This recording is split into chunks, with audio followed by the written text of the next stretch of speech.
this all goes back to one terrible political mistake before the government was even elected, which was this commitment about not increasing the three main taxes. Once you've made that commitment, you're completely trapped in a fiscal situation. We've now got a new world, not just the difficulties of managing the budget in a no-growth economy, but the demands on defence. And at some point, the government is saying, sorry, we made commitments in a different set of circumstances. We're going to have to break them. I mean, if I were there at the moment, I would be eyeing up the possibility of sort of going to the country and saying that the value-added tax rate in Britain is 20%. In Scandinavia, which is the kind of place where Labour backbenchers would clearly be at home, in Denmark, in Sweden, in Finland, it's 25%. We're just going to have to confront the country with the fact that basic taxes will have to rise in order to fund the kind of country we want. This gets them out of fiscal hole.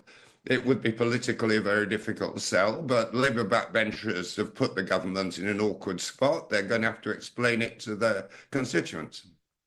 Yeah, Vince, it's fascinating, isn't it? I was speaking to, actually, a senior member of the former government. Actually, I don't think you and that person I was speaking to overlapped, but I was speaking to a person yesterday about this, and they're saying it all comes back down to, quite rightly as you say, if policy was made or not made before Sir Keir Starmer even formed a government, which is crazy because they knew they were going to form a government for a very, very long time. But what it also exposes, Vince, is unlike in 1997, where Tony Blair was prepared for government, he was prepared and controlled his party.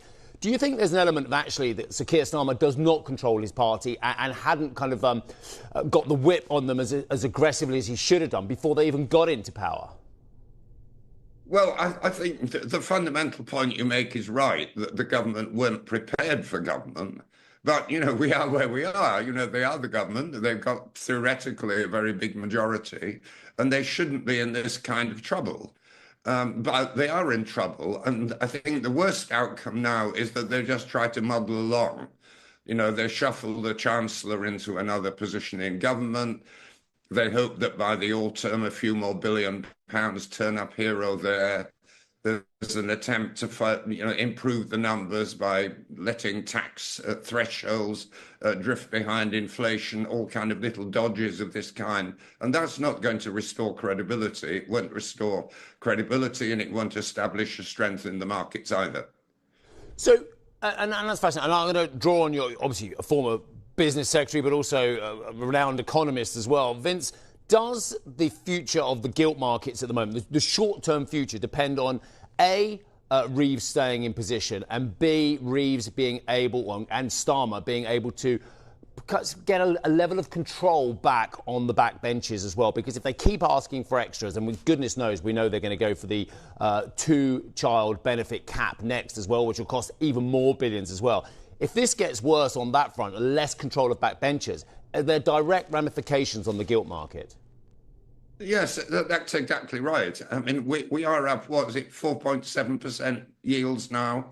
I mean, this is dangerous level. It's not just a purely British problem. I mean, we've got the breakdown of fiscal discipline in the United States, and there's a contagion effect as well. So, if Britain is going to stay safe in this storm, some really decisive action needs to be taken. And it's clear that government backbenches don't have the stomach for big cuts in the welfare state, or indeed any other difficult cuts in public spending. And you can understand that. I mean, we've had tight constraints on public spending for almost a couple of decades, and I was part of that process. So the idea that we have in the UK, which is not just the Labour Party, I think the country as a whole, that we want a combination of low taxes and high spending, that equation just no longer works. And look, Vince, we know that vigilantes, and I almost hate to use the word, but bond vigilantes are watching this show. They're watching other financial news, and they're looking for weaknesses. We saw it with Soros in 1992, and if our viewers seem to think that you can't take on a central bank or take on a government, but have a look back to 1992, which you and I remember very well. But the fact of the matter is, if we've left ourselves in this dangerous position as well, even if nothing new happens on this story in the short term, you're so right to point out that actually we are almost the tail of the dog, which is the US bond market. And if Trump goes too far with the one big beautiful bill, or the market doesn't like it, we are as susceptible as anyone on that. Exactly. And the news coming through this morning that they're having trouble getting the big, beautiful bill, so-called, through the House, let alone what's happening in the Senate. This is bad news for global stability. And the key point for Britain, as a very vulnerable, middle-sized country, not anchored any longer to the European area, adrift internationally, is that the government is going to have to overreact, which is going to be painful.